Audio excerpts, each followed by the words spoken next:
Finishing up chapter 1 today, 1.7, inverse relations and functions. You can see once again there's an opener there. So please pause the video, try the opener, and come back when you have it completed.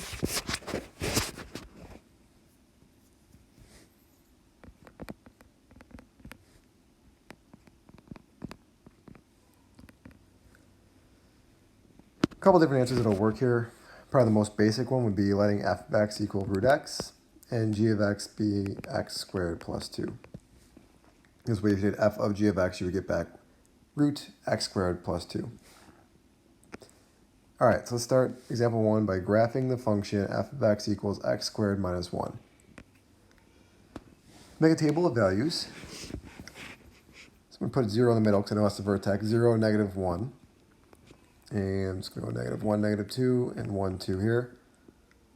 If I put 1 in for x, I get 1 squared minus 1, which is 0. If I put 2 in for x, I get 2 squared minus 1, which is 3. And if I put negative 1, I get 0, and negative 2, I also get 3. So let's plot those points.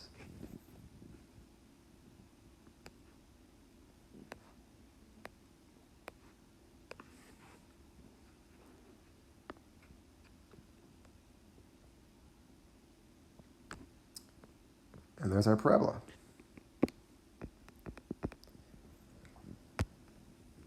Then it says make a table of values for f inverse of x. So remember, for an inverse of a function, basically what we're doing is we're going to take the x and the y and we're going to switch them. So the point negative 2, 3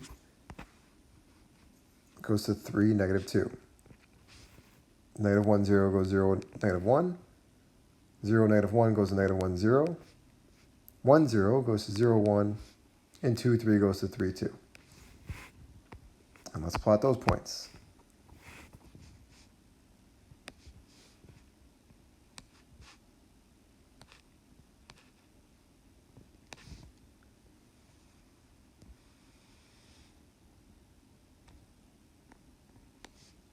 And we have a sideways facing parabola.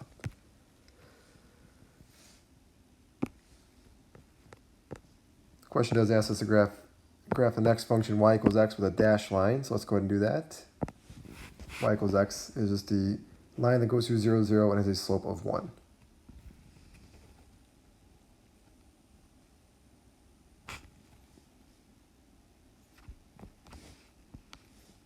Make that dashed.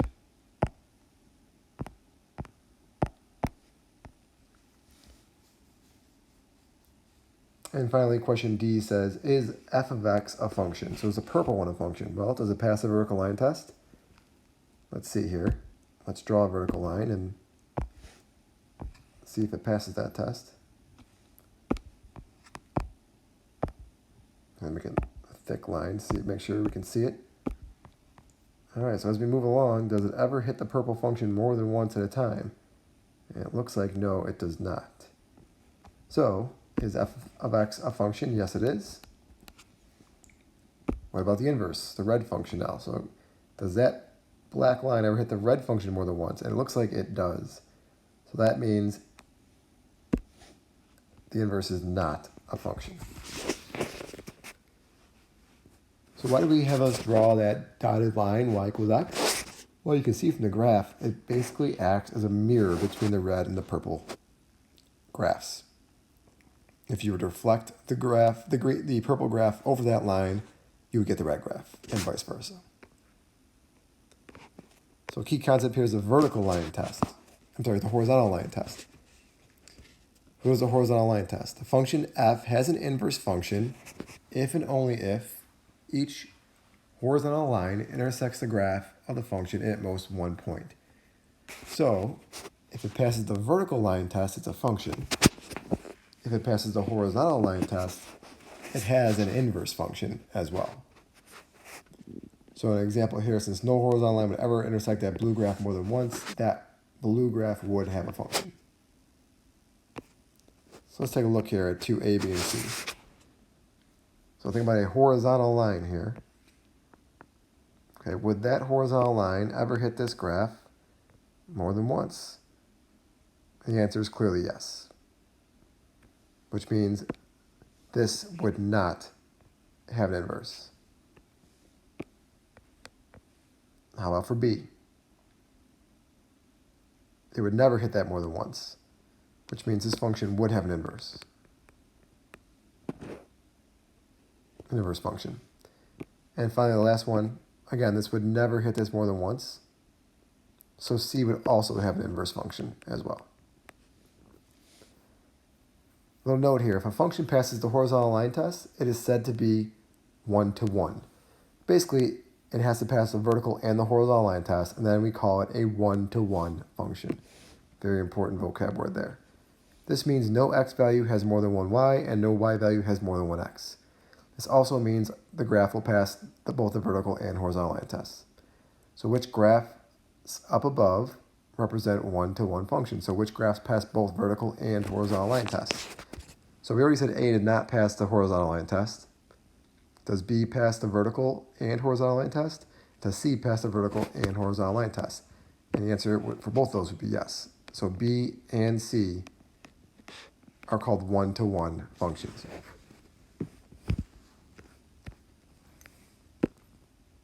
Okay, this next thing we're going to do is find an inverse function.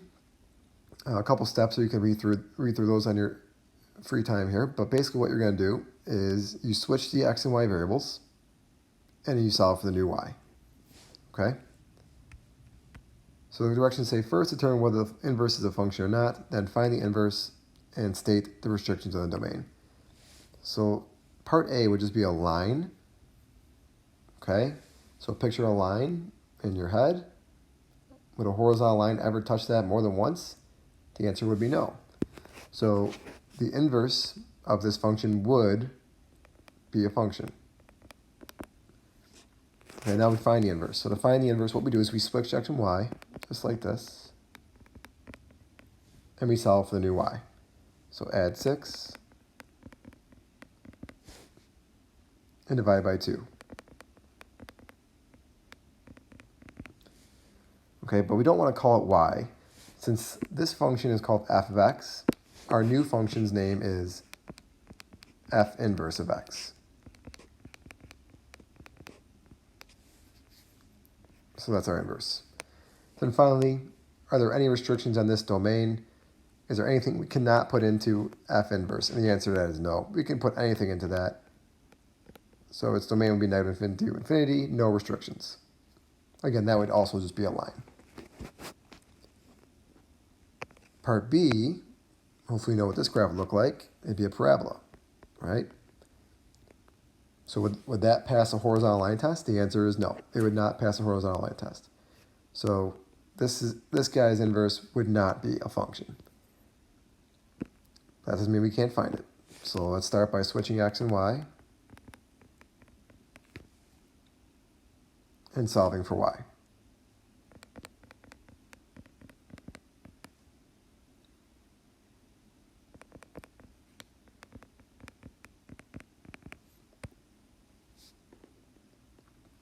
Again, we want to write this as f inverse of x. And clearly that would not be a function. If we just took the positive root or just took the negative root, that would be a function. But since we're taking both, it would not be a function. All right, so find the restrictions in the domain. Remember, we cannot take the square root of negative numbers. So x has to be greater than or equal to negative 2. So there's our domain.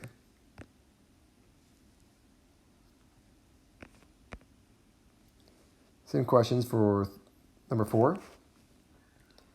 So for number 4, this first one would be a root function, would look like that. Would that pass the horizontal line test? The answer is yes.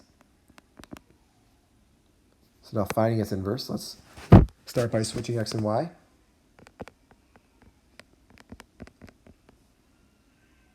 Subtracting 2.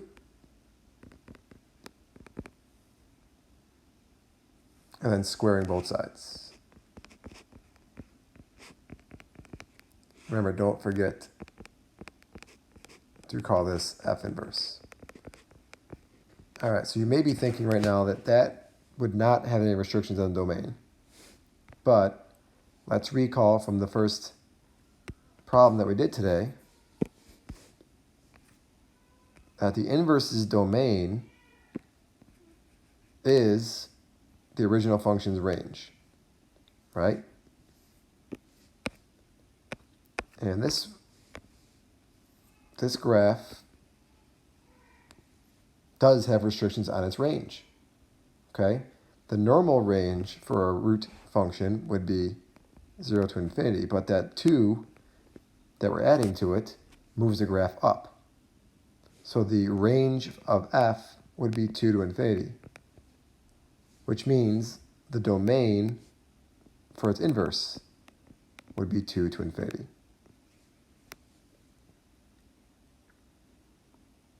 If that doesn't make sense, pause it, go back, watch it again,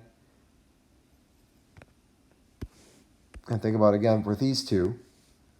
For these two, there was no restrictions on the domain for A or B. There was no restrictions on the range for A, but there is restrictions on the range for B. The restrictions on the range for B, again, this is a parabola that's moved down 2. So its range will be negative to infinity, and that's why the domain for this one is negative 2 to infinity. So to repeat what we've been talking about here, the range of the original function becomes the domain of the inverse. And the domain of the original function becomes the range of the inverse. Okay, so last one here. This is a rational function. If you don't remember what a rational function looks like, it would look something like this. But basically, would that pass the horizontal line test? The answer is yes, it would. Okay. So first we're going to switch x and y. And this is a little tricky, solving this one for y. So if you need to rewatch a couple steps here, do that. If you need to pause in between steps, do that as well. The first thing I'm going to do is multiply both sides by y minus 4.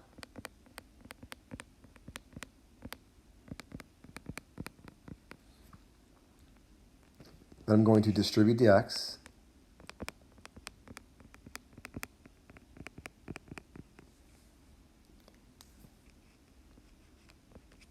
All right, now we have a choice to make. We need to get everything that has a y on one side and everything that does not have a y on the other side. It does not matter which side you choose. I am going to bring everything with a y to this side.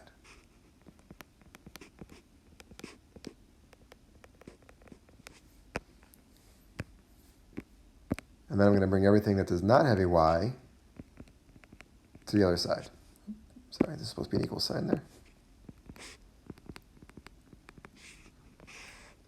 So I'm left with xy minus y equals 2 plus 4x. Then I'm going to factor out a y from the left side, leaving me with x minus 1. And then finally, dividing by x minus 1, I get y equals 2 plus 4x over x minus 1. Don't forget to write that as f inverse, because this was originally named f. So f inverse.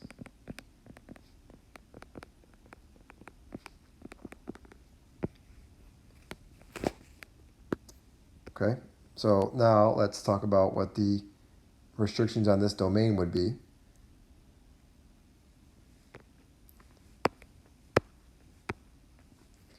Obviously, we cannot put x in, we cannot put 1 in for x. So our domain would be everything but 1.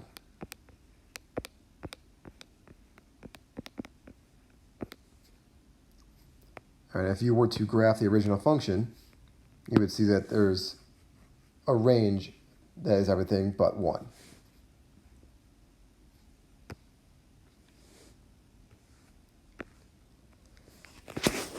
Example 5. Show using compositions that f and g are inverses. How do we do that? I'll take a look right here. If f and g are indeed inverses, then when we compose the functions, we're going to get x for both times. So let's take a look at f and g. We're going to do f of g, which means we're going to take this and put it in for x.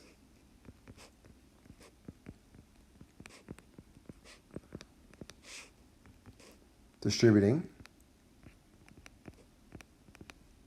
and simplifying. We get x, just like we're supposed to get here. Now let's do g of f.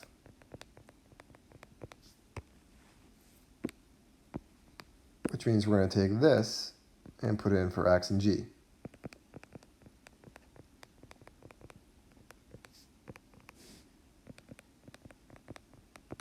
Distributing and simplifying, we get x.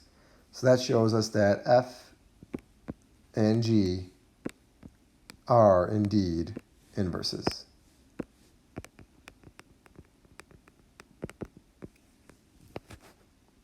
If we did not get x for both of them, or if we only got x for one of them, they would not be inverses.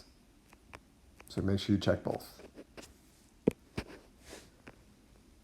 All right, the last thing here. Use the graph of f to graph f inverse. Is f 1 to 1? Well, let's answer this question first.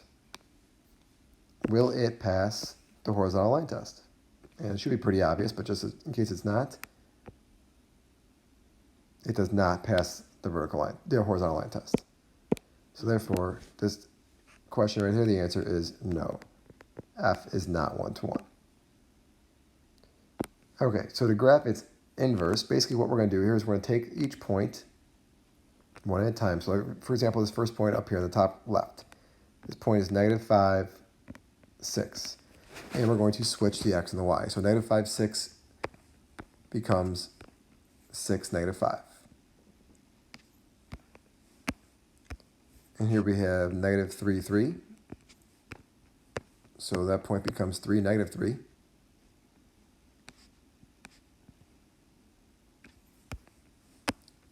Our next point that we can see clearly is 3, 5. So this point becomes 5, 3.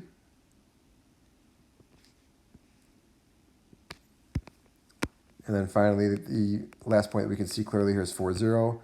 And that becomes 0, 4.